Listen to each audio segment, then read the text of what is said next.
یو کس وایي چې یو کس ته مانه لس ټایرونو سودا وکړه، 1500 روپۍ باندې یو ټایر او نقد رقم یې راکړو او ټایرونه ما سره موجود نو. 20 ورځې پس هغه کس ما څخه بیا رالو او په 600 روپۍ باندې دا ټایر په ما باندې به واپس خرڅ کو. 100 روپۍ ګټه یې راکړه، حالانکه ټایرونه اوس هم نو. دا په سود کې خو نه راځي. دې سودا او معاملین رسول الله صلی الله علیه وسلم منع فرمایي. حدیث مبارک تے لا تبع ما لیس عندک، جو چیز تیرے پاس موجود نہیں ہے وہ نہ بیچو.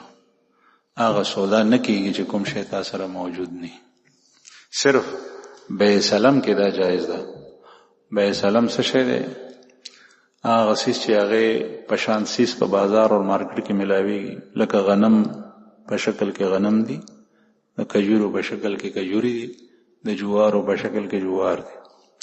یو سړی وای چې دا پیسې واخلا او ما ته په فلان کې وخت باندې چې کله ستا غوبل وشي، غنم د غوبل شنو ما ته به دمر غنم راکې، تاریخ متعین کی. دې ته بیع سلم وای. دا کول جایز دی. د دې مثل په بازار کې شته. لیکن دغه یو شیخ رسول چې هغه تاسو سره نه د پیسو معاملې کې نه دا سود کې راځي.